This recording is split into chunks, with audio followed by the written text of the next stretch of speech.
We must speak the truth about terror.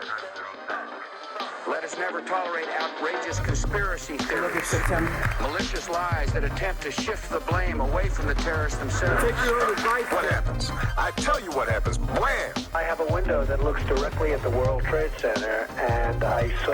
No delusion! Shit's getting way too complicated for me. Jerry, find your happy president. Welcome to the AnteDote. This is Greg McCarran. And this is Jeremy Roth-Gujel.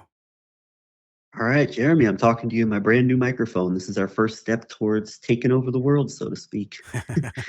At least the world of deep politics podcasting. Yes, and the fringes of that and the endless tangents of those spaces. Yeah.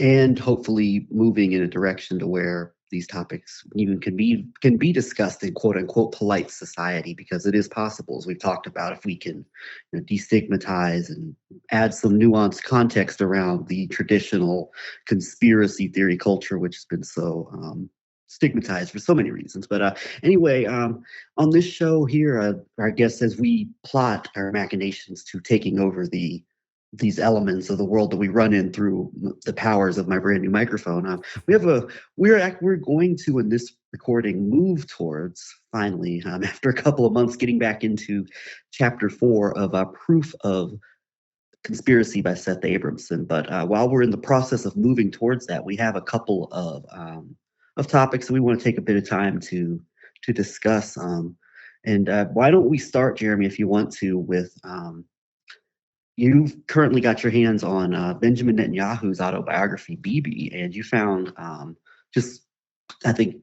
glancing through the book, you found some interesting passage where Netanyahu talks about his some of his motivations in terms of like the way he sees for like keys for Israel's power and global influence, and then it talks in a way that he didn't talk in his directly in his interviews with Western American quote unquote liberal media, or even the more neoconish types.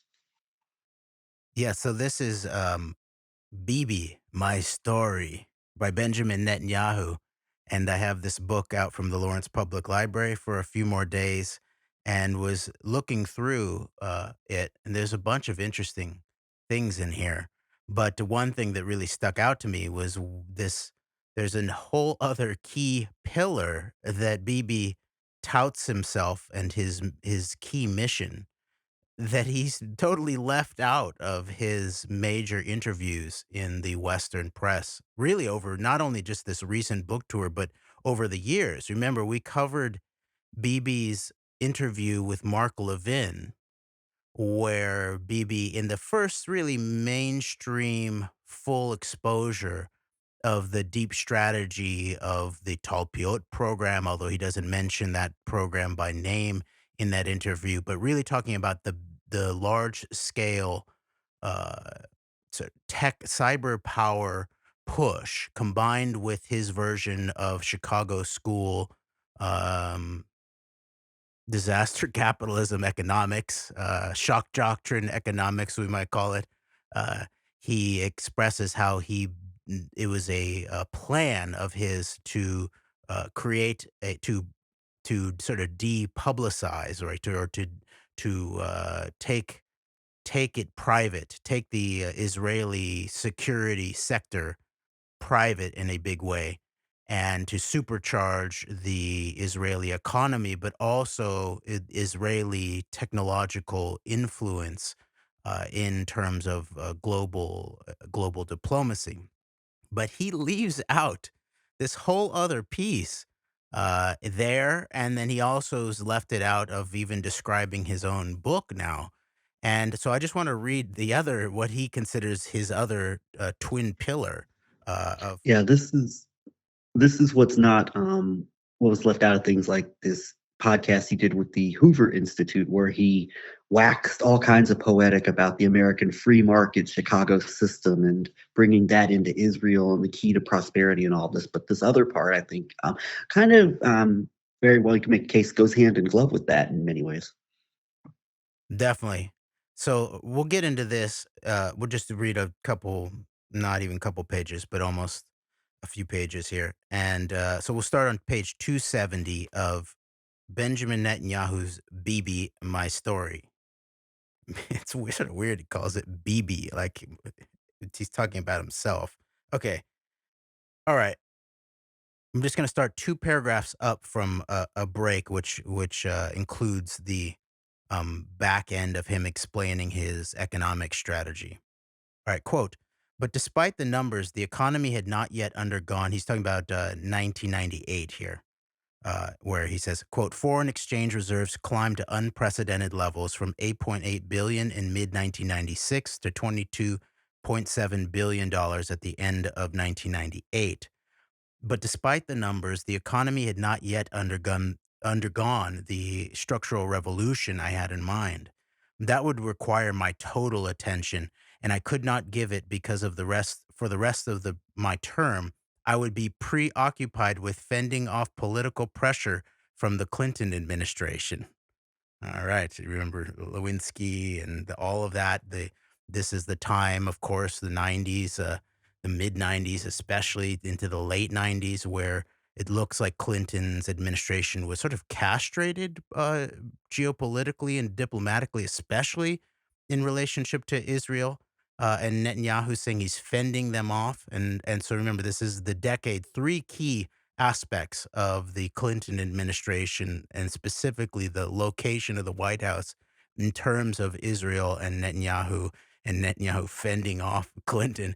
One is the rise of Jeffrey Epstein and Ghislaine Maxwell as welcomed guests multiple times into the Clinton administration White House. And there, the question of Mega the mole or Mega the intelligence syndicate with access inside of the White House, right? That's all implied in the background there.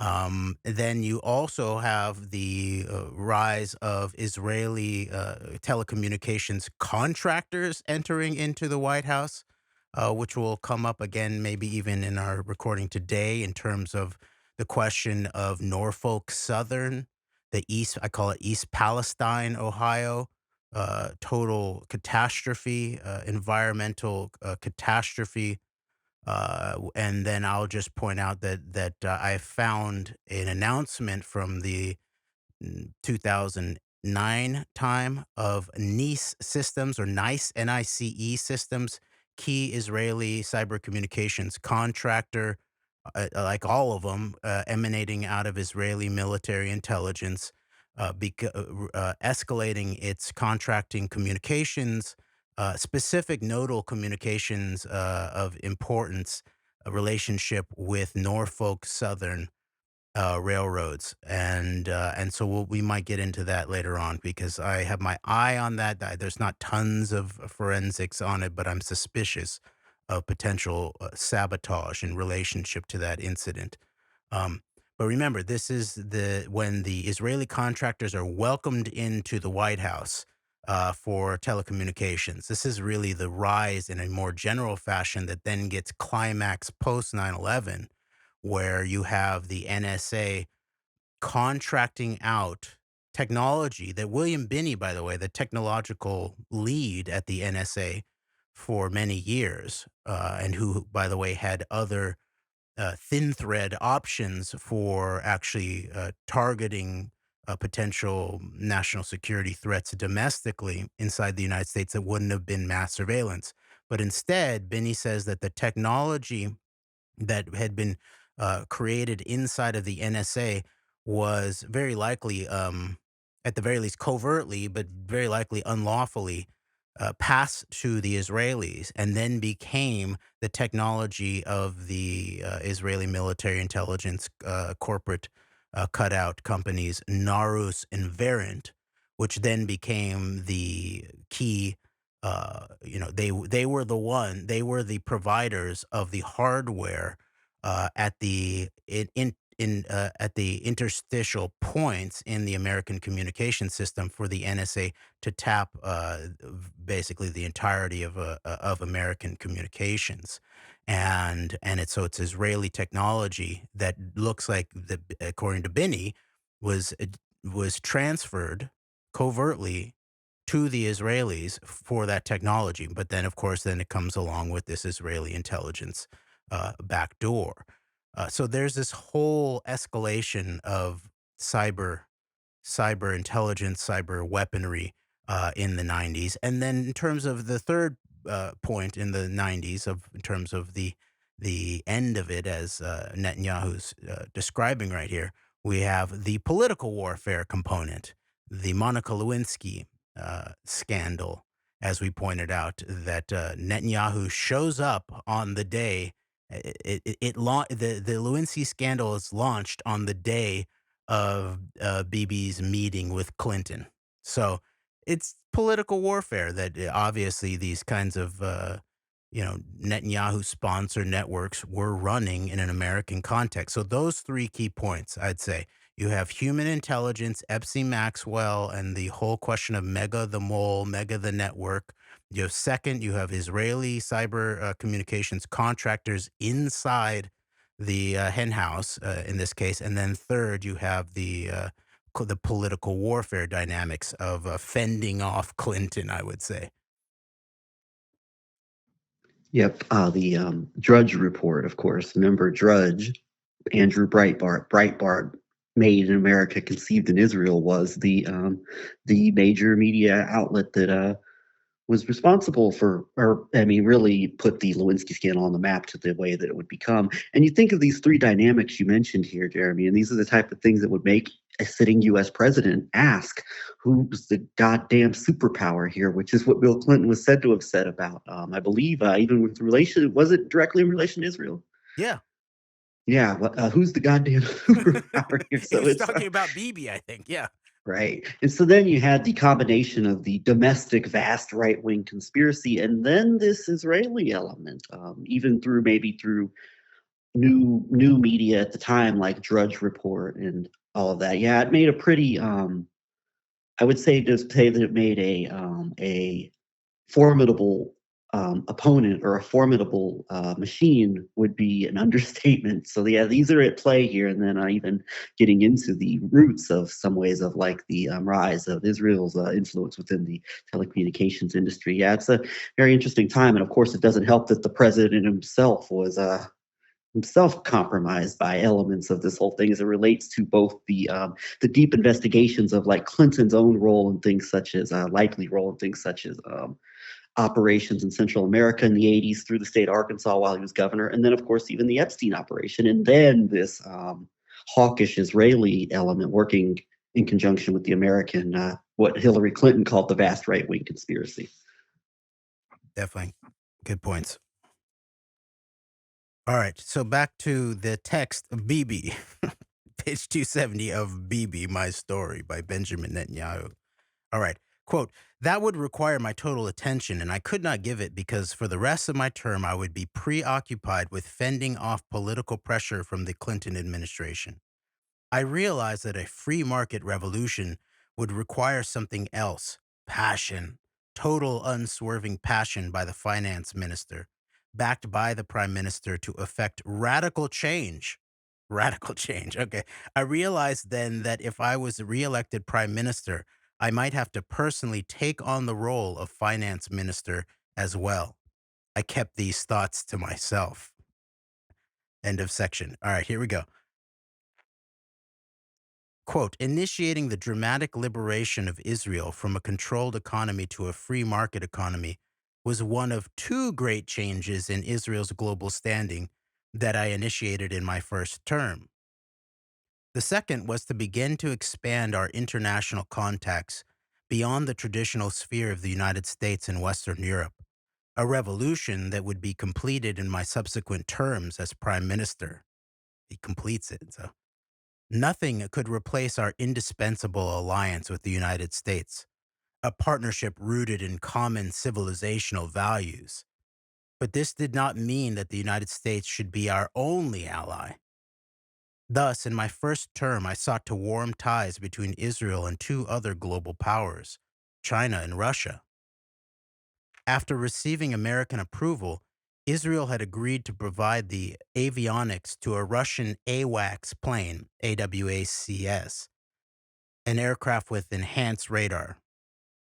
Unquote. By the way, it's not just enhanced radar, right? AWACS, it also has I think it has counter electronics electronic counter warfare measures.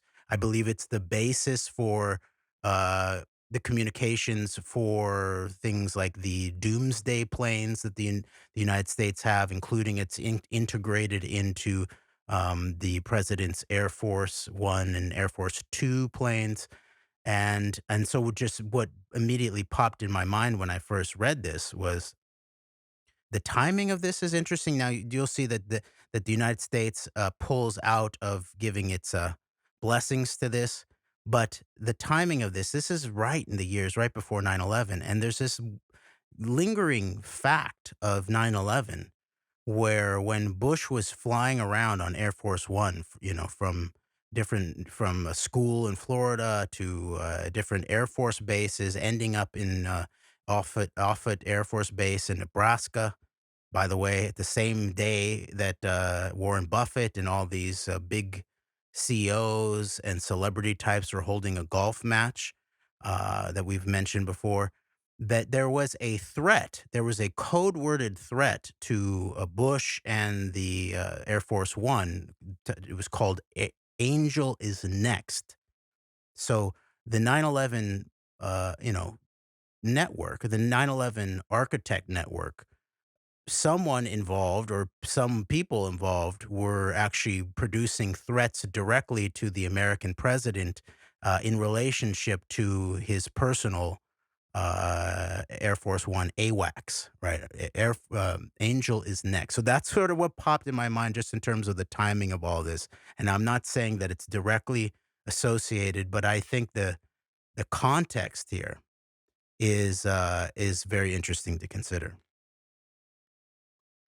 All right, bottom of page 270 of Bibi, My Story by Benjamin Netanyahu.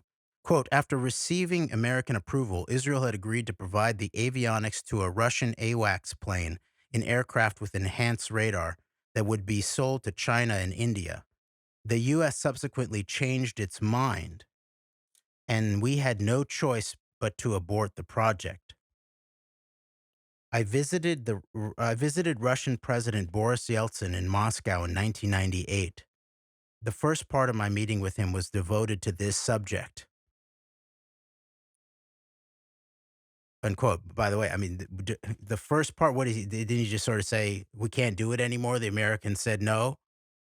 So to me, this suggests something a little bit more covert. He already admitted earlier he kept to these thoughts to himself in terms of his plan to be the finance minister and the prime minister, and to run his radical free market revolution. And so obviously he's willing to keep things to himself. So I wonder what was actually done when this project was aborted. Now, that may mean that certain information could have been covertly transferred, but not the actual schematics, or they didn't build the technology. I'm just suggesting that this might have actually gone forth in some way.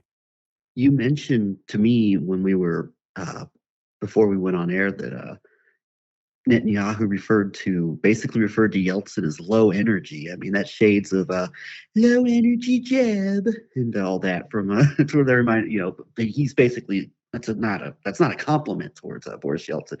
And then said that the following leader would work to correct the feeling of Russian humiliation. Yeah, maybe I'll just read that's on this page. Should I just read that? Because it gives us, I think the BB's words give a sense of exactly that, exactly what you're talking about, like low energy Jeb kind of scenario in relationship to Yeltsin, and anticipates his bromance with his upcoming strongman, high energy bromance with Putin, I think. And what was that article that we used to talk about, the Putin Bibi Netanyahu bromance? But I think it's by Jeff Blankford, actually. I believe so, yeah, and it came out. That was one of the early articles that we saw that was put us in the direction of like this Israel-Russia deep relationship. It was actually around the time when we were looking into the inner fight within the American neoconservatives, even back in 2014 about Israel and Ukraine. Remember who the prime minister was then? And there were internal fights going on where even I believe it was the representative from the American Enterprise Institute who said that we don't put our squabbles out there for everybody to see, but there are disagreements between Netanyahu's government and American neoconservatives on what the path should be for Ukraine. So yeah, that what you mentioned there, the Putin Netanyahu bromance, that was around the time that we were early to mid 2017 really beginning to see like the deep relationship between Israel and Ukraine, even how it was at odds with American, what we call paleo neocons at the time. Definitely. All right. Top of page 271 of Bibi.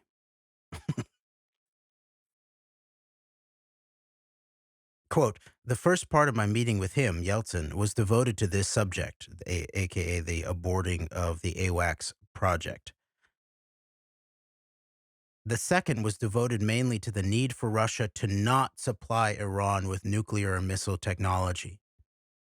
Unquote. By the way, Russia did supply Iran with missile technology.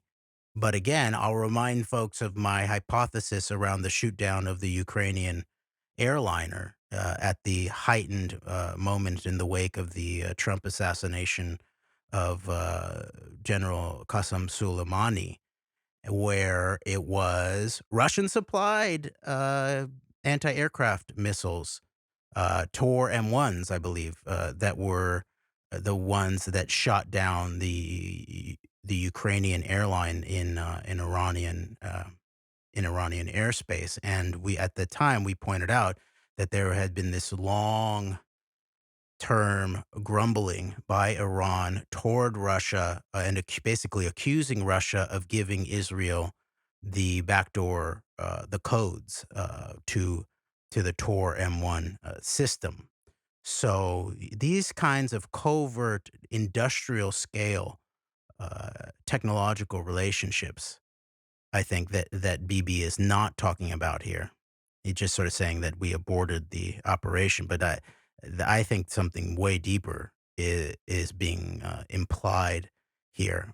And one of the things that you could do if you had the backdoor codes to access anti-aircraft missile technology that had been supplied to Iran by Russia, and let's say you were Israel, is you could flip a friend and foe. That's the way that most anti-aircraft systems will consider how to divide up different flying objects in their domain, especially at a time of crisis, because they're still running commercial planes, civilian airliners out of the Tehran airport at this time. But meanwhile, there is anticipation of potential attacks, responses. And so you could potentially, if you had these backdoor codes, as Iran had apparently accused Russia of supplying to Israel after giving Iran this technology, you could flip the friend and foe codes, and it would be pretty simple actually to create an automated response or a mistaken response with a human involved of believing that they were looking at a foe target rather than a friend target in the case of this Ukrainian airliner. So I think that incident should be looked at again.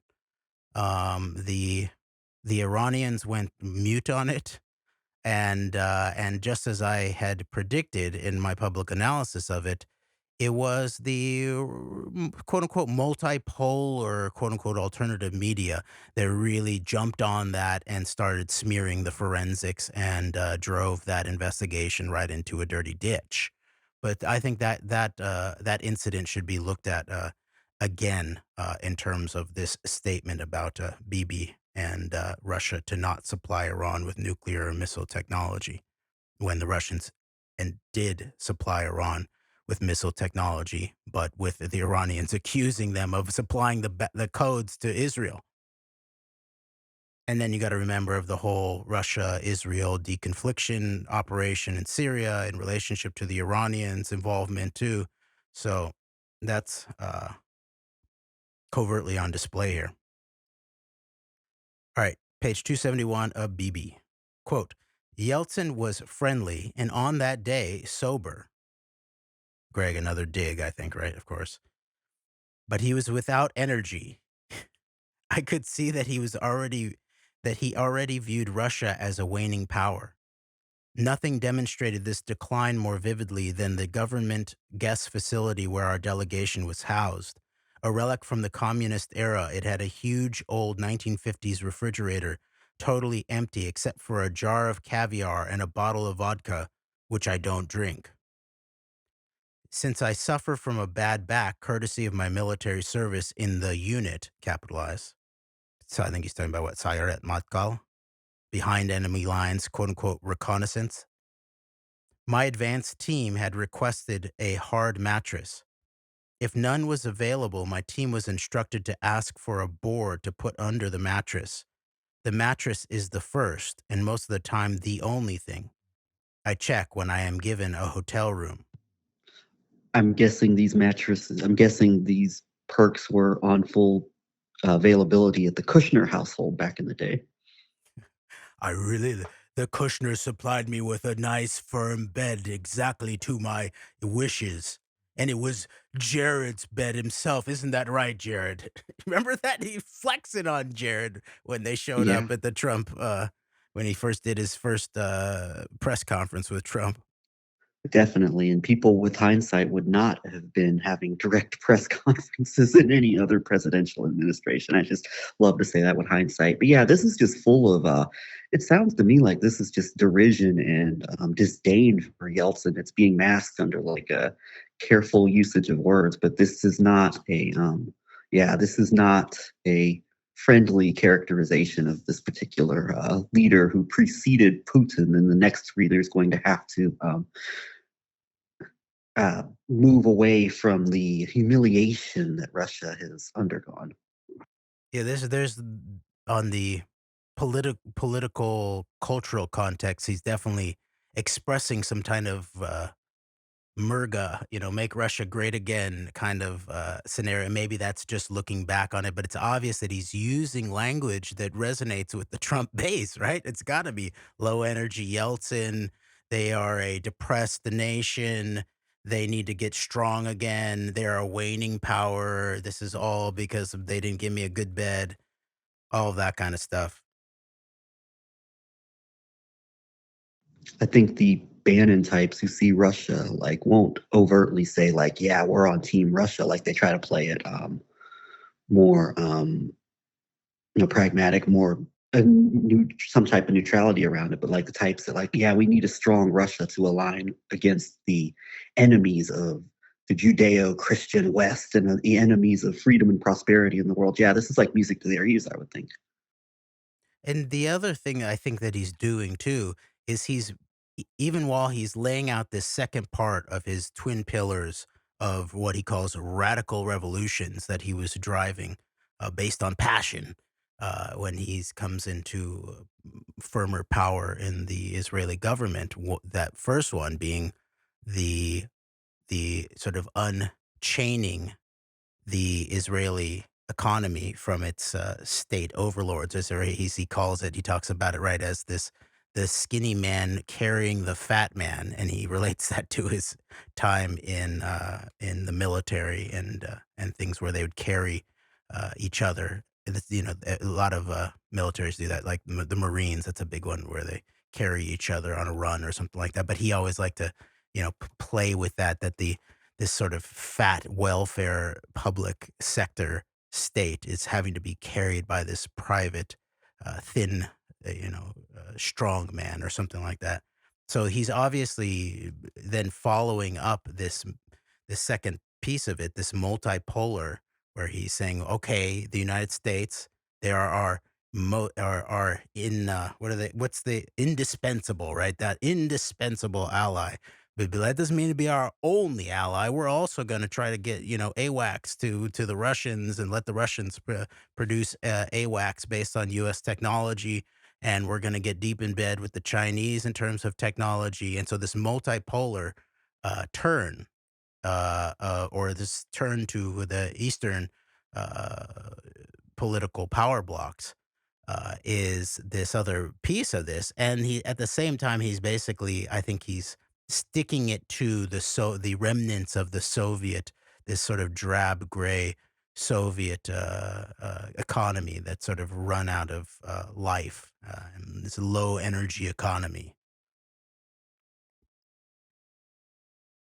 All right, page 271 of Bibi. Quote, I sat on the mattress. It was rock solid. I lay on the bed. Quote, this is by far the hardest bed I've ever laid on, unquote, I said to Sarah. Too hard, in fact.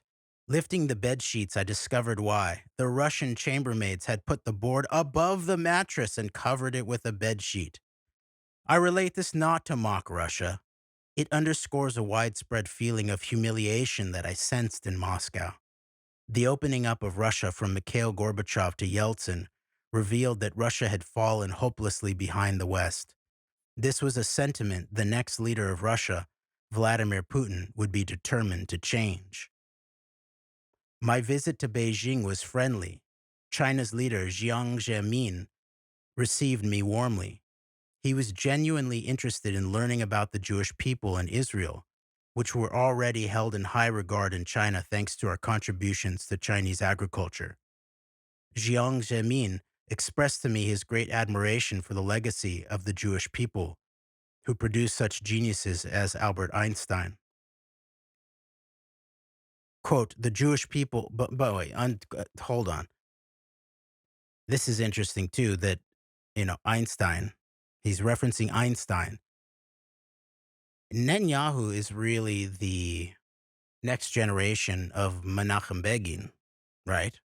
The father of terrorism worldwide. He felt insulted by the journalist saying he was just the father of terrorism in the Middle East, or the fathers, of the modern, political situation in Israel as it's coming to a head right now. And remember, it was Albert Einstein who, along with maybe we could call them Jews of conscience, some of them might have even been Zionists of conscience. Maybe you could say Einstein was that. Wrote a public letter to the New York Times when Menachem Begin came to the United States. Quote, I'm going to quote that letter. This is to the New York Times, December 4th, 1948. Quote, New Palestine Party, visit of Menachem Begin and aims of political movement discussed. To the editor of the New York Times, among the most disturbing political phenomena of our time is the emergence in the newly created state of Israel of the quote-unquote Freedom Party, Tnuat Ha'erut, a political party closely akin in its organization, methods, political philosophy, and social appeal to the Nazi and fascist parties. It was formed out of the membership and following of the former Irgun Zavai Leumi, a terrorist right-wing chauvinist organization in Palestine. The current visit of Menachem Begin, leader of this party, to the United States is obviously calculated to give the impression of American support for his party in the coming Israeli elections and to cement political ties with conservative Zionist elements in the United States. Several Americans of national repute have lent their names to welcome his visit. It is inconceivable that those who oppose fascism throughout the world, if correctly informed as to Mr. Begin's political record and perspectives, could add their names in support to the movement he represents.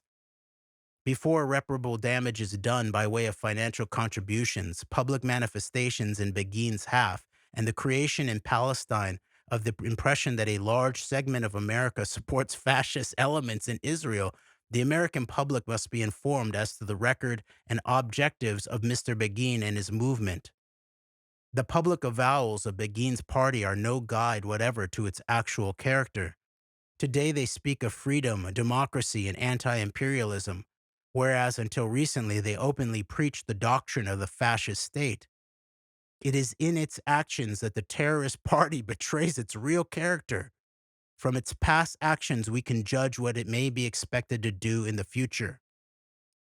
Attack on Arab village. Go, Greg. Wow, this is worth a whole show or two, a whole show or series of shows on its own. I mean, there's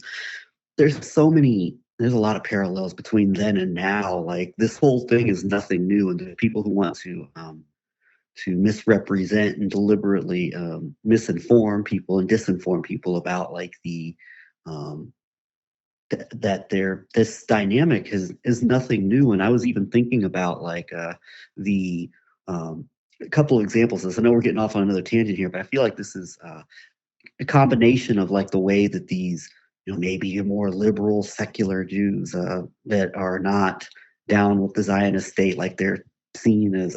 It's interesting that Netanyahu has. I'm sure he knows this history, but he's upholding Einstein as this great genius that the then Prime Minister of China, or then head of China, sees as like this great example of Jewish genius in the world and all this. And but like Einstein, much like there's Jewish intellectuals now who are very opposed to the at least the more hardline elements of the Jewish state, the state of Israel. This was the case back then too, and it's interesting even bringing in Begin and the animosity towards Begin from these more liberal types of secular Jewish types, and then even the commonality. One more, I just name a quick parallel would be the way that Jimmy Carter almost spoke of Begin as like having this religious supremacy around him, like he got a sense of like that Begin was a religious supremacist. He wrote about that. And then I contrast that with Jerry Falwell Sr. receiving a private jet from Begin because of the great lengths that he advanced the U.S.-Israel relationship under Begin's time as prime minister. So there's a lot of, I mean, this would be a fascinating topic to talk about more in depth because there's a lot there. But basically my point is that like this whole conflict, it's been going on for a long time. There's people who want to misrepresent or not even lay that out, like the whole idea of the monolithic conspiracy and all this, like that get lost in this. This is nothing new, and it's something that's been going on for a long time, and it's only escalated more with time and become more public because of the escalatory sense of the situation we find ourselves in now that has been building over the decades. But it's nothing new. And you can replace the names. You can replace Begin with Netanyahu. You can replace and it becomes very similar to what we're seeing now, but even more, I'd say, more escalated now. Yeah, and on top of that, you could just print this letter again today and just sort of replace the names. And immediately, these people, such as Albert Einstein, who Netanyahu, takes as the produce the Jewish people who produce such geniuses as Albert Einstein on this letter, or Hannah Arendt, one of the most important moral philosophers of the 20th century, Jewish woman. And these people would immediately be unjewed by the Natan Sharansky credibly accused Soviet police agent types, who then, by the way, I went on this Zoom call yesterday while I was doing other things by the Institute of Anti-Semitism Studies, and they were the main presenter, an academic guy, was basically doing this whole drafting off of a woman's Soviet studies in terms of sort of Soviet architecture of aspects of anti-Semitism in conjunction with anti-Westernism and anti-imperialism. Was basically giving a line very similar to what we saw in the Jerusalem presentation of the Daily Wire, the Shapiro and Jordan Peterson event. And so then I had time to pose a question in the Q&A part, in terms of, I wrote it down and I said, will you address the issue of the of Herzl's anti-Semitism and call of the fascists, the calls to saying that the anti-Semites will be our best friends, or Jabotinsky's calls for fascist overtones of iron in relationship to the relationship of Zionism, the history of Zionism in terms of anti-Semitism and authoritarianism, because that was also a part of it.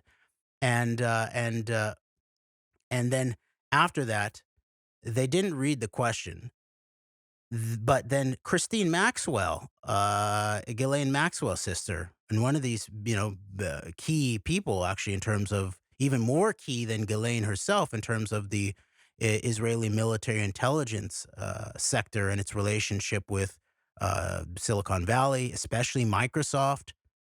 deep, deep, the Talpiot twins, as we titled them, Christine and Isabel. She comes on after to basically just high five these other folks. Now there was some pushback there, but this whole aspect, the rise again of weaponized, really sort of Zionist propaganda based, I think, um, anti-Semitism studies, and the total, I would say, the total moral hypocrisy at its core, and what it's not willing to talk about in terms of the internal history of Zionist politics, is proof positive that this exact discourse in this letter from m- many decades ago is more relevant than ever.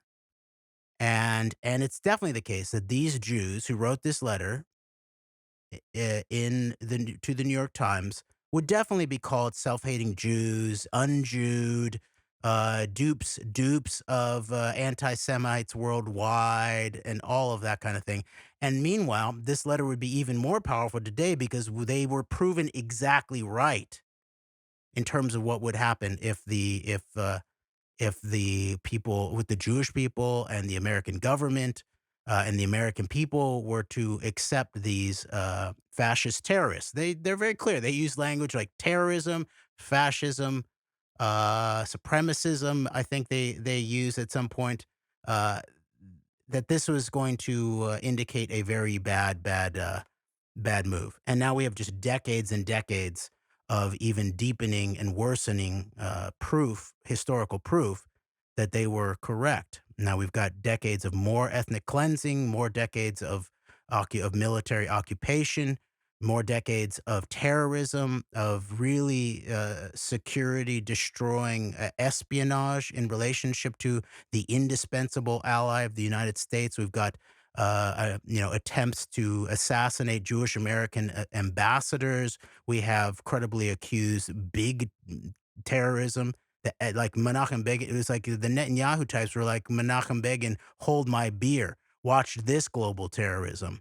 But now, like you brought up, Greg, now there's a whole nother part of this where we have this contemporary political context where it's not just this analysis.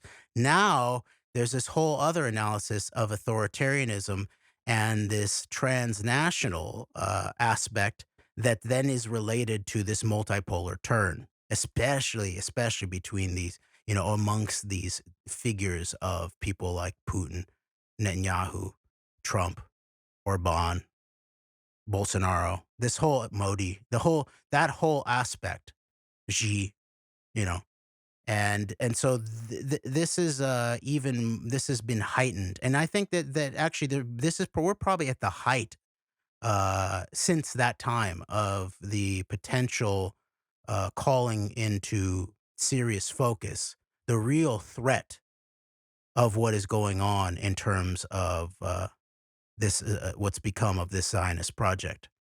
And more, and another story that just came out is this is an international consortium of journalists exposing, quote, hacks, bots, and blackmail, how secret cyber mercenaries disrupt elections. And this is coming out all over the place in terms of The Guardian. It's coming out in Haaretz and Times of Israel, French newspapers. And this is an expose of a key Israeli political warfare cyber cell. And mainly two brothers call themselves Team Jorge, and they claim to have worked on intelligence and influence services, and that worked on 33, that's an interesting number, presidential level campaigns, 27 of them, quote unquote, successful. Their tactics include hacking, forging blackmail materials, spreading disinformation, planning false intelligence, physically disrupting elections, and deploying targeted social media campaigns. And Jorge has been exposed as a Tal Hanan, a self-described counterterrorism expert who has been cited in the media as a cybersecurity specialist, and his brother. And that we'll link to some of these stories, but it turns out he was linked in, of course, with Cambridge Analytica and that whole central political warfare component of the 11/9 operation. So this is getting exposed. This is beginning to escalate. The exposure of this, the politics inside it, domestically inside of Israel, the growing concern inside of the United States in terms of politically focused people committed to freedom and democracy, but also people committed to national security. So things are coming to a head, and so I just that's one thing, one reason I wanted to actually that set me off when I saw Bibi reference Einstein, and because I remember this letter, and I used to reference it a lot because it's such a stunning piece in terms of sort of how things have changed, but also how they've stayed the same in many ways. Yes, and looking at this from a domestic American standpoint, I mean, God, I mean, look at 1948 and 2022, like, or 2023 now. And in this situation, you still had the quote unquote democratic, and, there was no way like this could come to America, or the quote unquote stabilized Western countries. Yes, of course, there's been long-term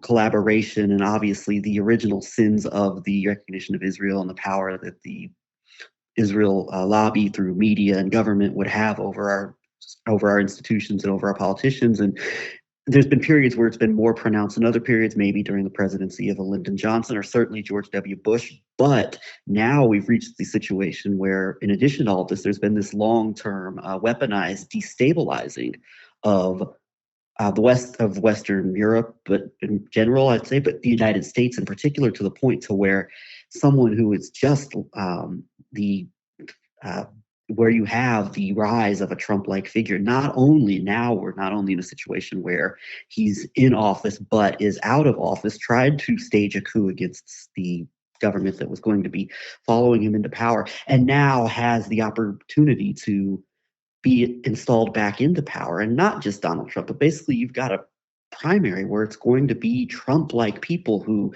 may not behave like him. They may be more polished than him, more respectable in the way they speak publicly, but they're beholden to this same agenda and to these same interests. And so we've got where now, like, an entire subset of our political culture, or one of our major two political institutionalized parties, is now entirely full of people that would lead us into this direction, whether it's Donald Trump doing it or not. You've got a whole bunch of would-be Trumps in waiting. And so it's really, that's another part of the escalatory nature of this, just how infiltrated and taken over our political system has become. Not just the usual bipartisan corruption, but now where, like, an entire political party and its politicians and representatives and everything that comes with it are pretty much entirely taken over. And so that's where we're facing in this moment, in addition to all the other ways that it's escalated. Like, now we've got the threats of foreign, but now you've got it right here. And it's, I'd say, taken over a very significant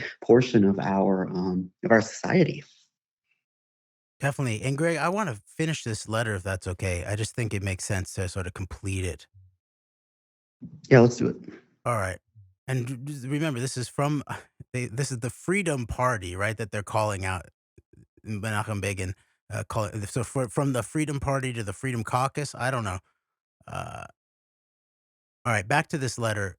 I think it was printed on December 4th, 1948, but they wrote it on December 2nd, or they signed it on and sent it in on December 2nd. Okay, quote: Attack on Arab village. A shocking example was their behavior in the Arab village of Deir Yassin. This village, off the main roads and surrounded by Jewish lands, had taken no part in the war, and had even fought off Arab bands who wanted to use the village as their base. On April 9th, in the New York Times, they're sourcing the New York Times, terrorist bands attacked this peaceful village, which was not a military objective in the fighting, killed most of its inhabitants, 240 men, women, and children, and kept a few of them alive to parade as captives through the streets of Jerusalem. Most of the Jewish community was horrified at the deed, and the Jewish agency sent a telegram of apology to King Abdullah of Transjordan. But the terrorists, far from being ashamed of their act, were proud of this massacre, publicized it widely, and invited all the foreign correspondents present in the country to view the heaped corpses and the general havoc at Deir Yassin. The Deir Yassin incident exemplifies the character and actions of the Freedom Party. Within the Jewish community, they have preached an admixture of ultranationalism, religious mysticism, and racial superiority. Like other fascist parties, they have been used to break strikes, and they have themselves pressed for the destruction of free trade unions. In their stead, they have proposed corporate unions on the Italian fascist model. During the last years of sporadic anti-British violence, the IZL and Stern groups inaugurated a reign of terror in the Palestine Jewish community. Teachers were beaten up for speaking against them. Adults were shot for not letting their children join them. Unquote. By the way, this is right. This is exactly what they accuse Hamas of in terms of the Palestinian community, right, or Islamic Jihad, or just usually sort of any kind of organized Palestinian organization, right? But this is the origins also of the quote unquote security state of Israel too.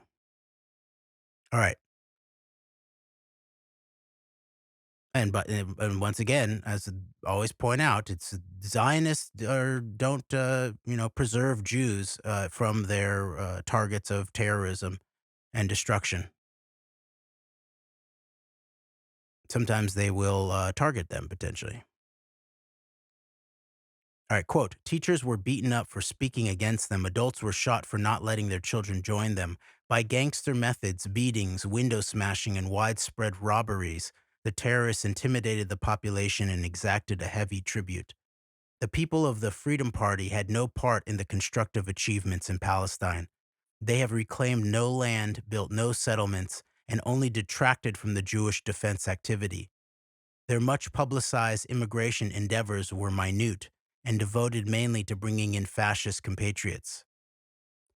Discrepancies seen.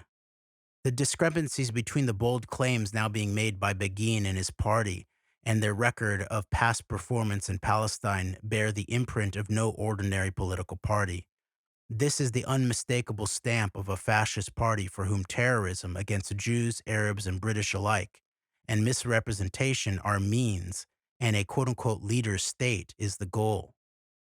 In the light of the foregoing considerations, it is imperative that the truth about Mr. Begin and his movement be made known in this country.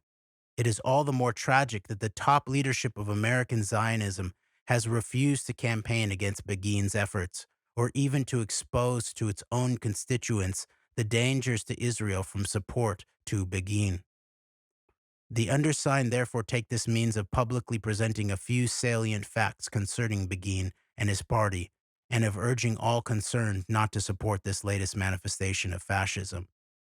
And then it lists Isadore Abramowitz, Hannah Arendt, Abraham Brick, Rabbi Jesurun Cardoso, Albert Einstein.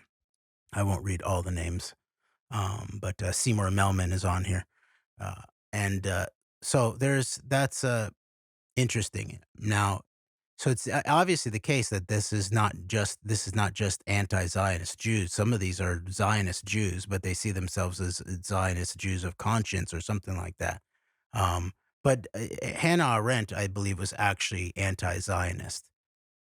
But the facts of the matter is they are inescapable, and this is an important part of demonstrating history, I think.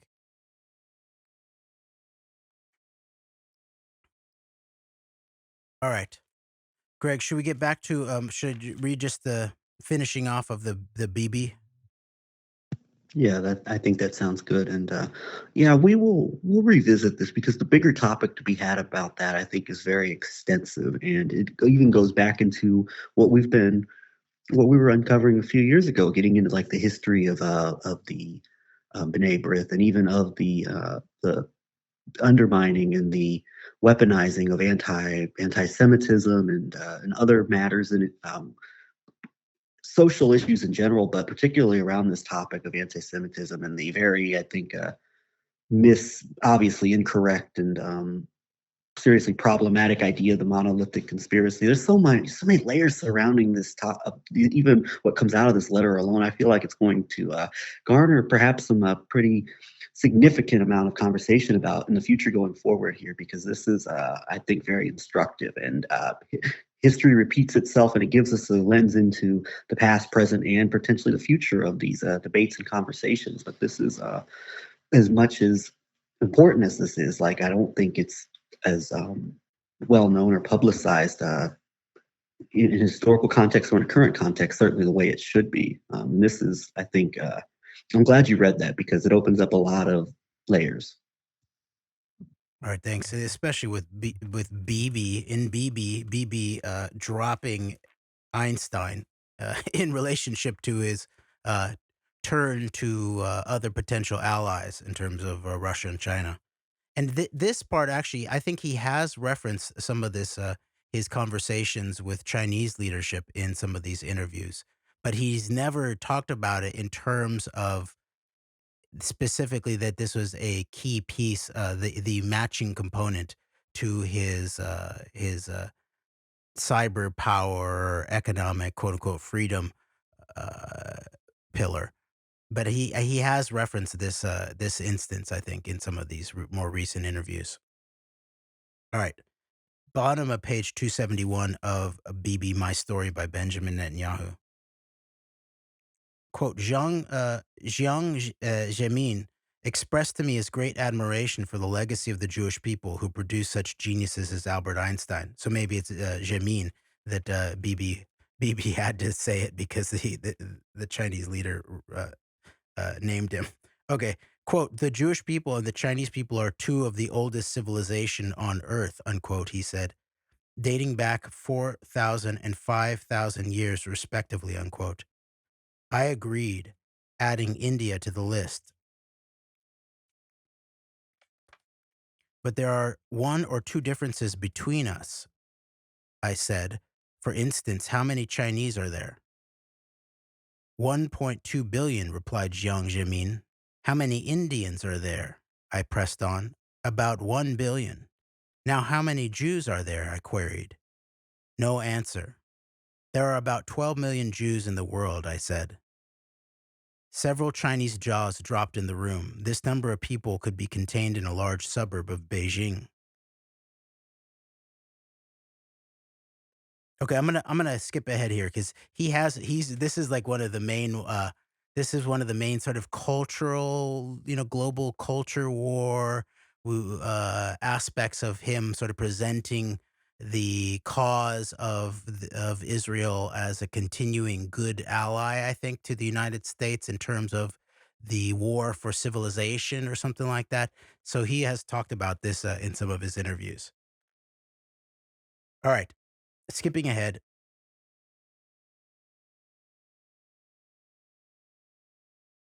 Quote, these were early days in our relations with both China and Russia. Unquote. By the way, that's not true. That's not true at all. This was, he, he's not telling you the truth because actually it started escalating intensely with China, right? Right around the time that he was organizing the Jerusalem conference in 1979.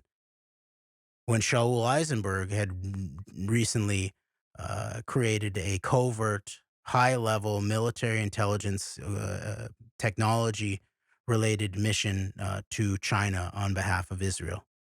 So, 20 years earlier, the moves were already being made in a significant way. And so maybe he's just talking about his own self or he's just covering it up. Okay, here we go. I'm going to go back just a little bit here. Quote, I was trying to impress upon the Chinese leadership the importance of refraining from supplying Iran with nuclear weapons technology. That would jeopardize not merely the modern state of Israel, but an ancient and admired civilization. Jiang Zemin assured me that China was not selling such technology to Iran, something I verified just in case. These were early days in our relations with both China and Russia. The full force of Israel's technological capabilities was not yet perceived by these governments because it had not yet been realized in Israel itself. It would be fully unlocked only after dozens of far reaching free market reforms I would enact 5 years later as finance minister would have their effect.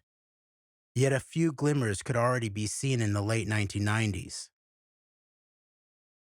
Unquote. And by the way, Bibi, they definitely were in effect enough to be able to wire up the White House in the 90s with Israeli technology, and they were definitely in effect enough to have the NSA outsource their own technology to the Israelis to then be fed back into the American system for mass surveillance, to be obviously backdoored back to Israel.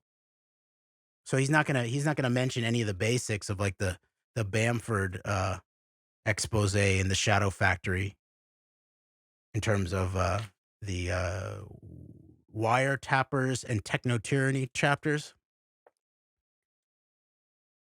All right, back to the bottom of page 272 of Bibi by Benjamin Netanyahu.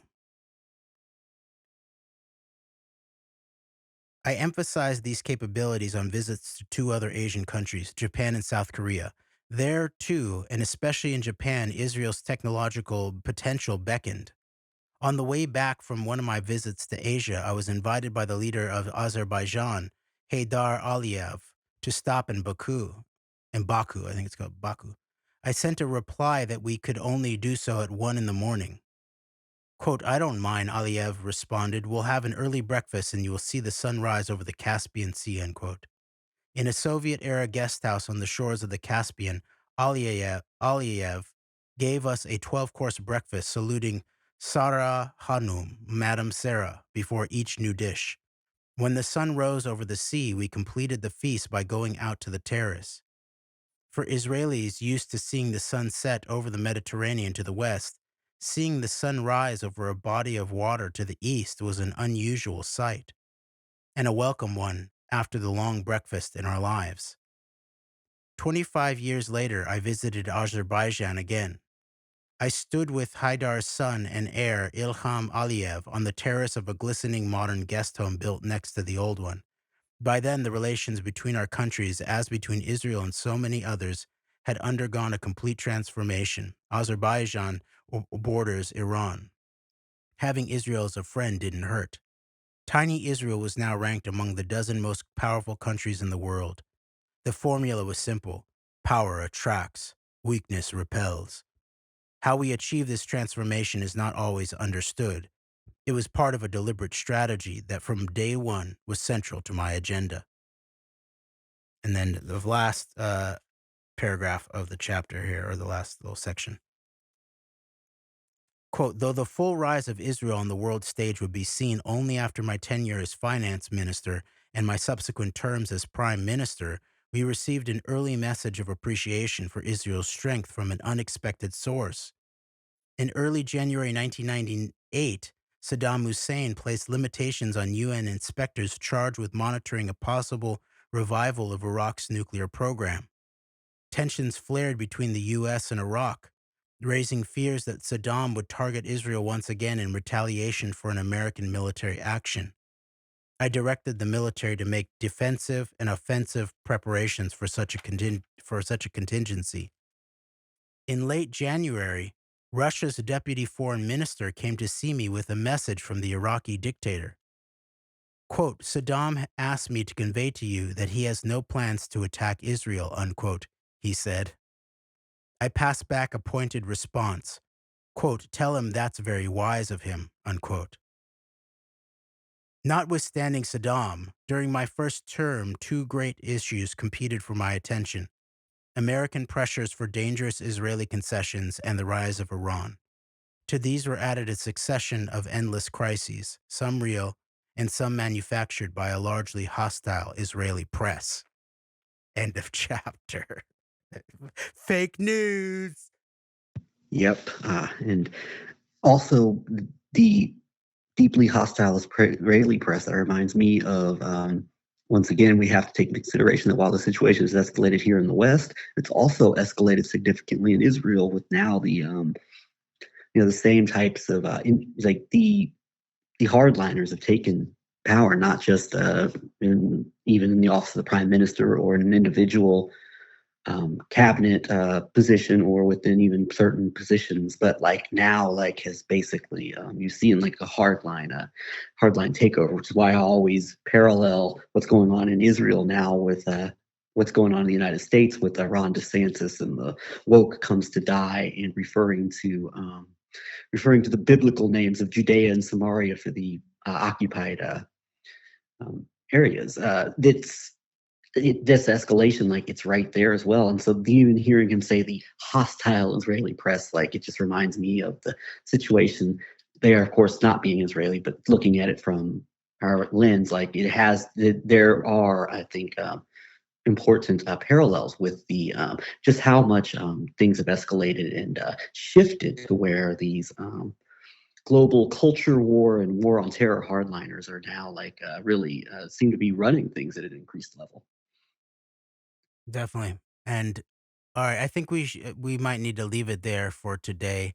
But know that even though we did this a whole show as a tangent on Bibi, consider this our Bibi my story uh, show. We are headed towards finally finishing up the second half of chapter 4, Proof of Conspiracy, and we will get there very soon. And we will include links to what we have mentioned in this show.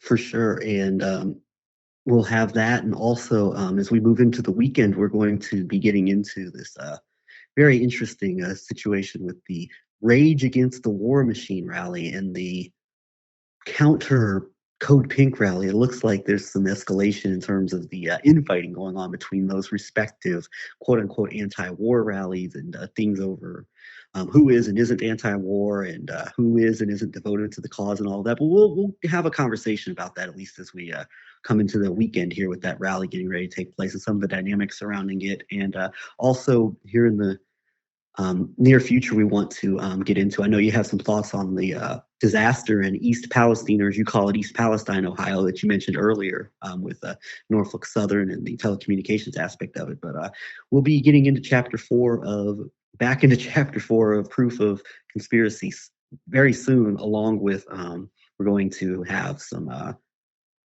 probably relatively extended analysis of things going on around these quote unquote anti-war rallies and this situation going on in Ohio right now. All right, and I just want to. There's two main links that I will put in our show notes in terms of the East Palestine, uh, basically some kind of chemical. It ends up being chemical warfare against the entire region. But the some of the forensics that I am looking at is one from the Post Gazette, which I believe is published out of Pittsburgh, the Pittsburgh Post Gazette, titled "Footage Showing a Fiery Axle 20 Miles Before East Palestine Train Derailment Raises Questions About Alert Timing," by Anya Litvak. All right, now that's published February 10th, and that's where you can actually get some forensics in terms of a potential missing communication is what it looks like to me.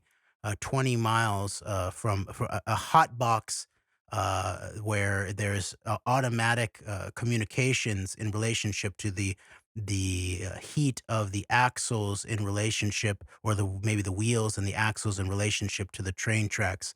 And there was apparently a missing one, so either it was ignored or there could have also been sabotage. And so that's one. And then the other one is I will include from securityinfowatch.com from July 30th, 2008, titled NICE NICE or NICE wins 7-digit transportation project from Norfolk Southern Corporation. And then some other links. But until next time, thank you very much, Greg. Thank you, Jeremy. And thank you, everybody. We appreciate you.